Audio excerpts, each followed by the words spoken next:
when you get to work. Just think of something funny you heard here when you have to fake laugh at your boss's jokes. I'm your boss, Jeremy. Back to Jeff and Jeremy in the morning on 93.3 KZOZ. So a new survey says that moving is the most stressful event in someone's life. You just moved. Was it the most stressful thing, more stressful than having kids? Believe that.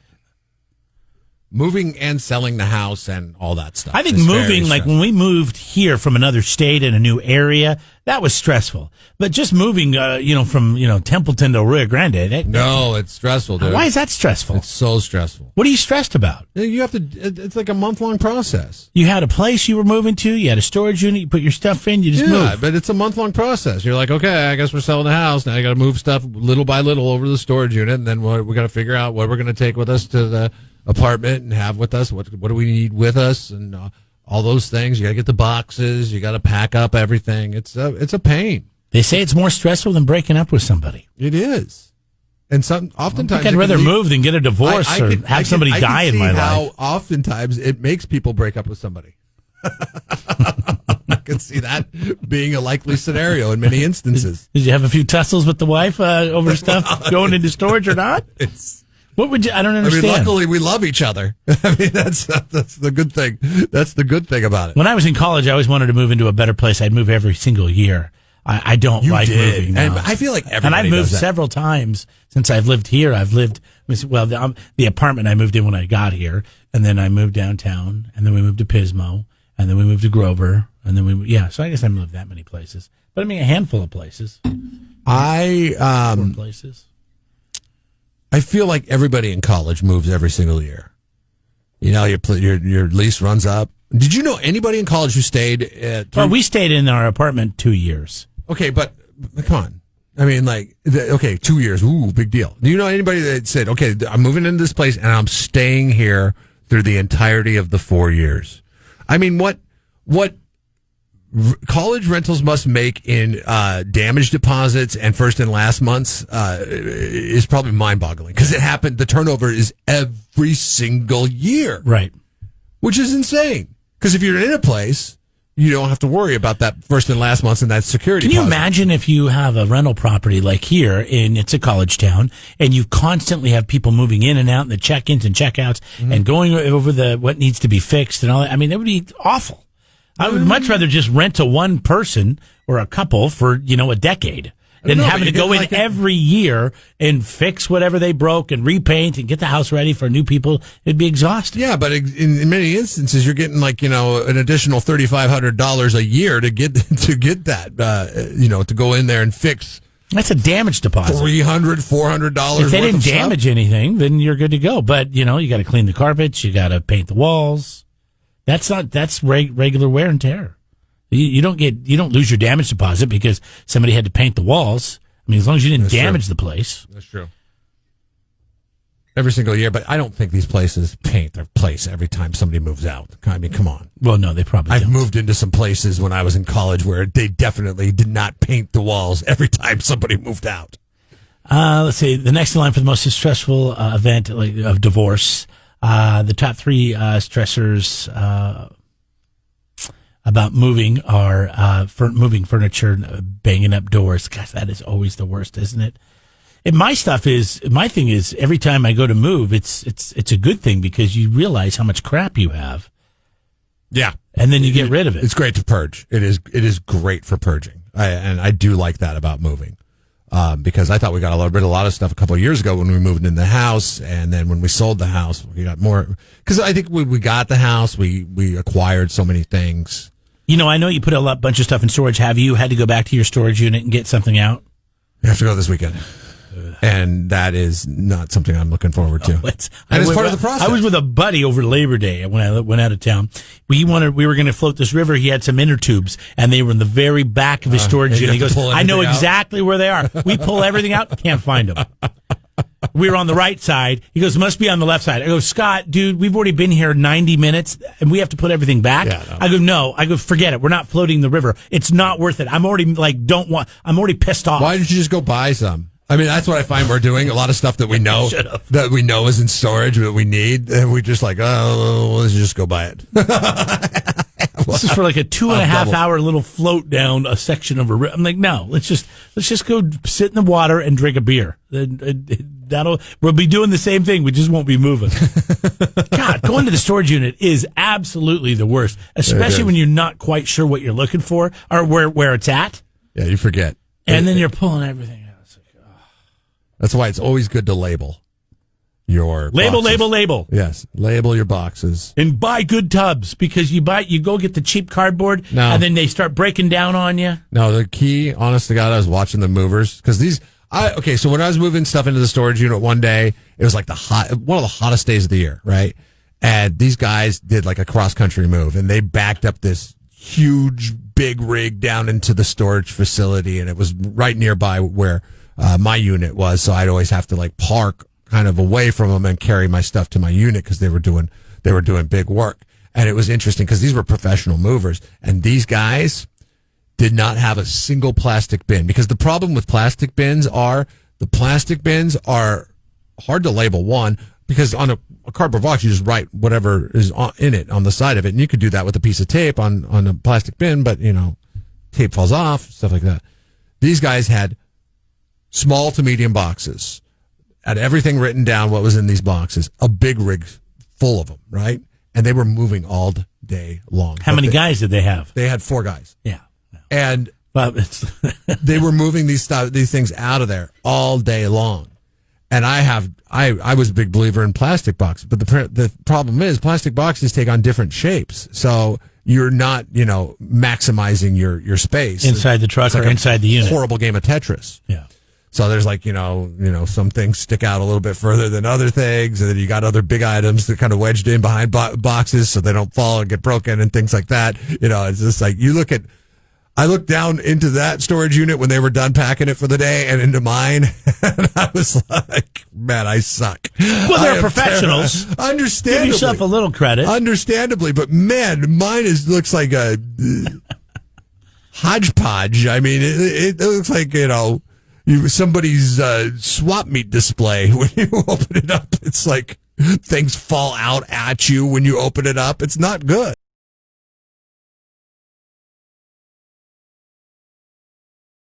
Things we didn't get to in hashtag form with Jeff and Jeremy in the morning.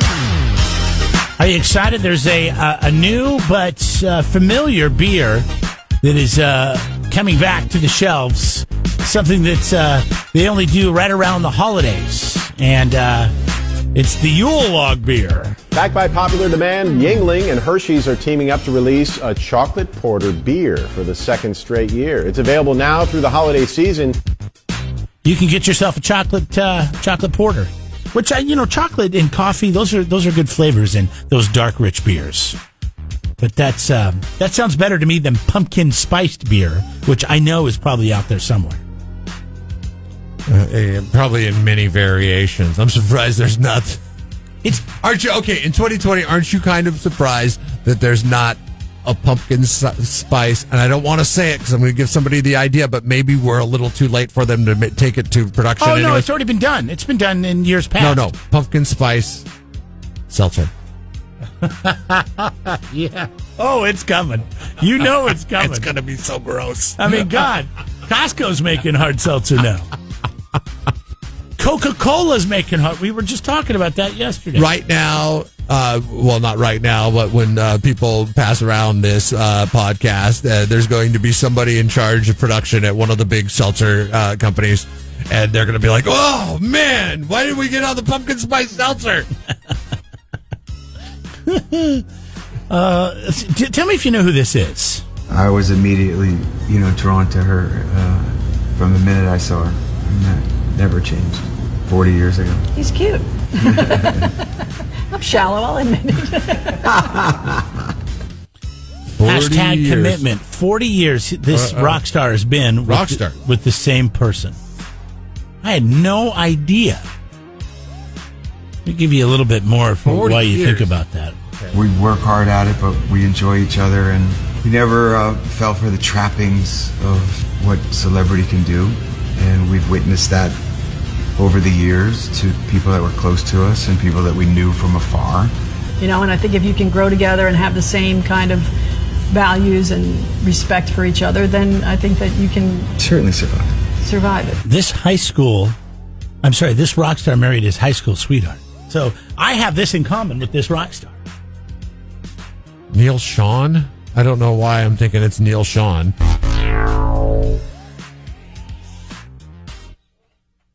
Neil Sean from what? Journey back in the day? Yeah. Is this a bigger name? This is a bigger name, yeah. Okay. Oh, man. Who's been married to somebody for 40 years? This is crazy. Rockstar. I mean, is it rock? Boy Kevin. Sometimes That's not Lawn Boy Kevin. Sometimes your interpretation of rock star is a little loose. Like you consider Phil Collins a rock star. So it's a rock star from a band that we play here on the radio station. Hold on. You want some help?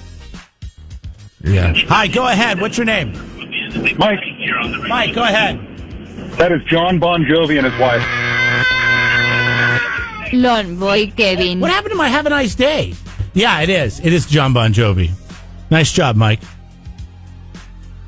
John Bon Jovi married his high school sweetheart. They've been together for 40 years. Wow, that's insane. I would not have thought that was the case. Well, no wonder he doesn't get along with Richie Sambora then. I understand now.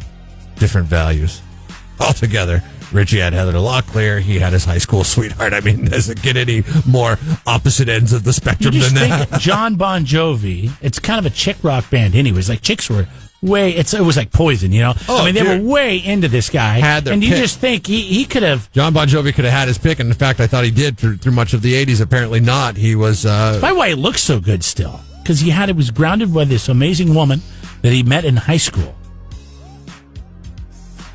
That's why I like to think I'm grounded. Hashtag the wrong role. It was an odd way to meet a national audience because I was known around the world as the asshole who tried to rape Julia Roberts. And oh, God. Jason Alexander. Yeah. That's George from Seinfeld. His first role was in Pretty Woman, and he was what's his face's attorney. Richard Gere's attorney. And he tried to rape Julia Roberts. And so it was not good it was not a good start for him. And so women hated me. I would walk down the street and women would say mean things to me, and I got punched many times. I got spit on by one woman. I mean, it was a rough year. And then George came along and kind of softened things up. I'm trying to think. I mean, I know that Jason Alexander. See, I just did it right there. He's such a typecast that he's done a few other things, but I mean, he'll always be known as George Costanza. And then that role in Pretty Woman. Other than that, can you think of another actor that was so typecast to their role in something they did in either a TV or a movie? No, we can't. I mean, he's had trouble making it work beyond Seinfeld. I mean, but at least he had Seinfeld because at least he wasn't known as just the guy that tried to take advantage of Julia Roberts and Pretty Woman. Happy birthday hashtag happy birthday to the the internet's most searched woman when the internet came out. So back in the late 90s, this was the most searched person on the internet, and it lasted until probably the early 2000s. Do you know who it is? You want me to go back? Yeah, 3 decades. 2 decades. Yeah, 3. Yeah. Well, in the 90s. I don't know. What year in 90s? Was it late 90s? Yeah. When the internet came out. This was the most viewed woman on the internet in the late 90s. She's 55 years old today. Is she an actress or a singer? She's a model. She's just a model. I'm not good with model names. Kathy Ireland. No.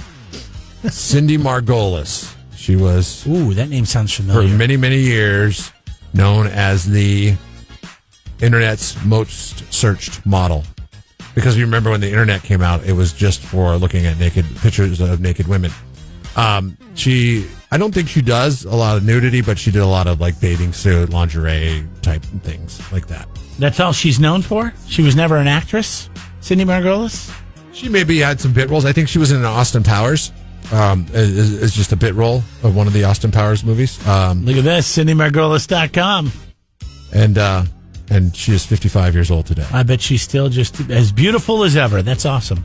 All right, well, congratulations, Cindy Margolis, on having her birthday and the fact that she was the most downloaded. I mean, that's a pretty cool thing, right? If you're a model and you're the most downloaded model. Yeah, I mean, it's something to hang your hat on when you walk around. You're like, yeah, back from 95 to 2003, I was the most searched person on the internet. I mean, that's something to put on your resume, and I would definitely take a look at it and be like, oh, maybe we should hire this person. What was she searched on the internet for? Oh, just her looks. Okay.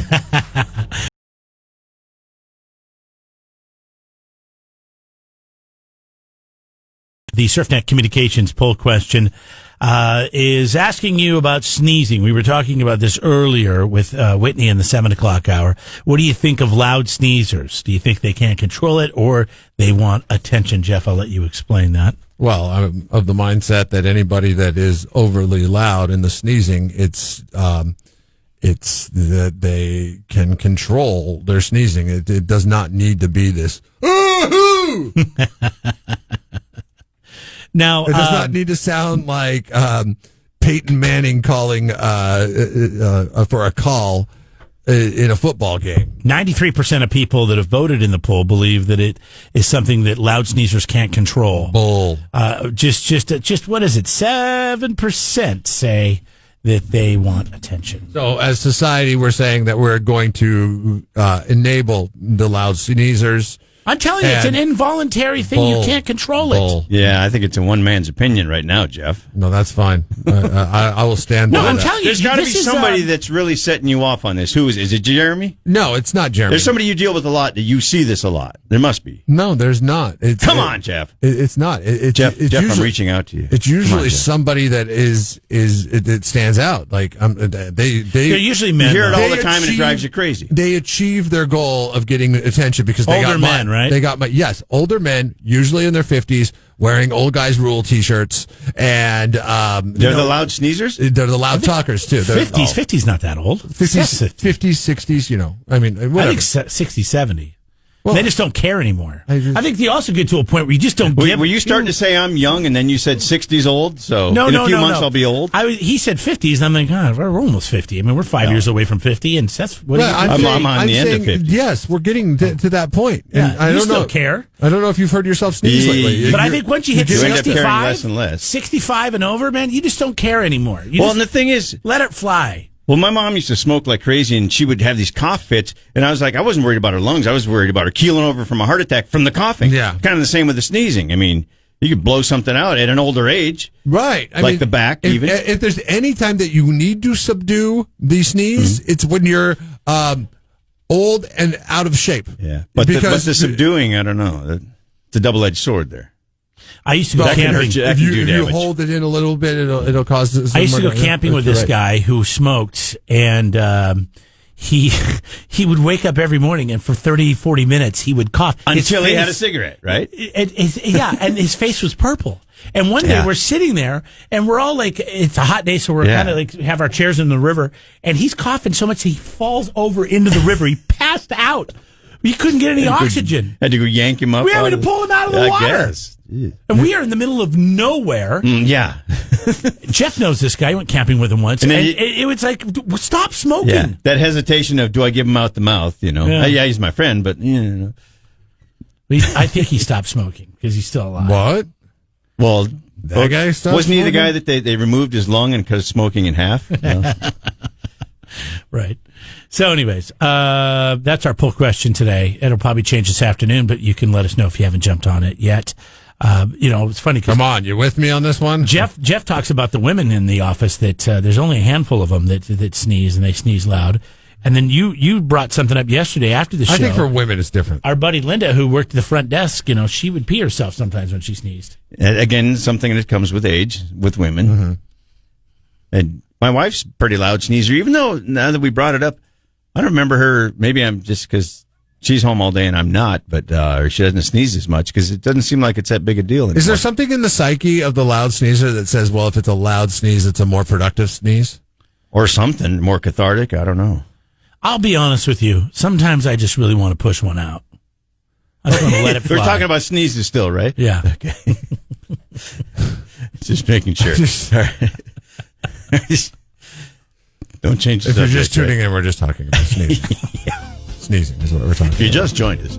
I'm going to go home today, and if I sneeze, I will always sneeze at home because I am allergic to my dog and his hair's in the house, and I'm going to try the frog movies. Really? You do that? The frog movies. I used to paint with a guy that was allergic to cats. We painted apartments, and we didn't mind having him around, but we'd prefer he wasn't. And we got to an apartment with a cat, and he would just sneeze uncontrollably, so we had to leave. It's like, oh, darn. It's like we should keep some cat fur with us, just sprinkle it at the doorway, and we're done. But now, were you talking earlier about being able to sneeze on cue or make yourself sneeze? I tried with some pepper. I couldn't do Whitney it. said that she thinks she can if she looks up at a light. Sometimes that'll do it, or the sun. You're allergic to the sun because you stare at it, and all of a sudden, there was a kid. We had a play for some reason. Somebody had to sneeze on cue, and he showed me how to tickle your nose with a pin or a toothpick or something. I could do it if I pull out my nose hairs. I've done that, but there's there's some pain involved there. There's some serious. And then pain. you've ever done it, and then you got 5 sneezes in a row. Yeah. You pull your nose hairs out. Fit, I can't subdue those sneezes either. So maybe that sounds really. I twist mine off because it's too painful to pluck them. It hurts. Yeah, but it'll make you sneeze. It's the same thing. I mean, if you twist them out and they break off rather than pulling them out the root and everything. Yeah. We're still talking about sneezing. You got to have your fingers in your nose for a long period of time. Yeah, I don't know. These people that get piercings, I don't want anything in my nose hitting my finger.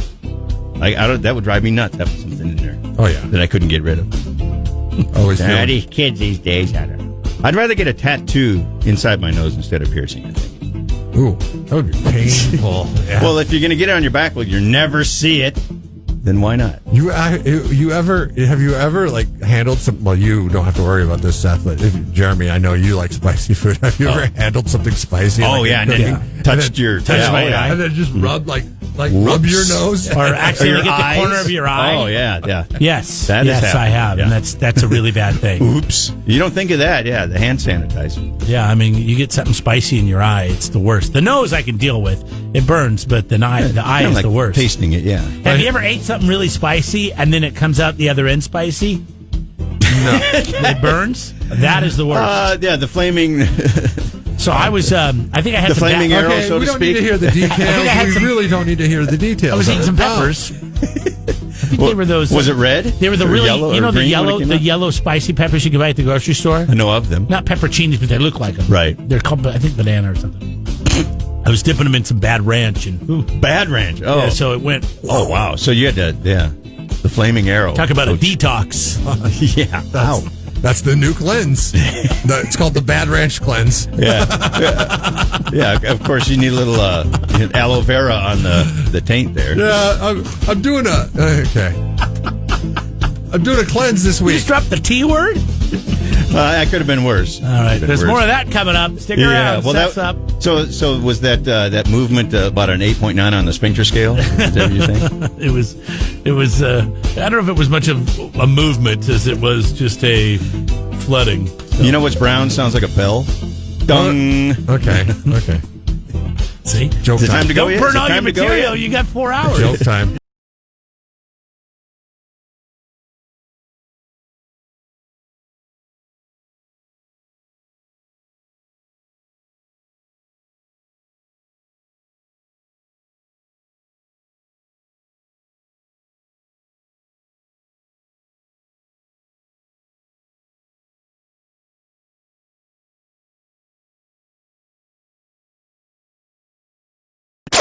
Ever wonder what it's like to work with Jeff and Jeremy? Why are you so cranky? It's early. Let's be real with people. Let's be real. Work with them at home on demand by subscribing to Jeff and Jeremy in the Morning, wherever you get your podcasts. All the benefits of working with them, with none of the smell. Oh, somebody light a match. Jeff and Jeremy in the Morning on 93.3 KZOZ.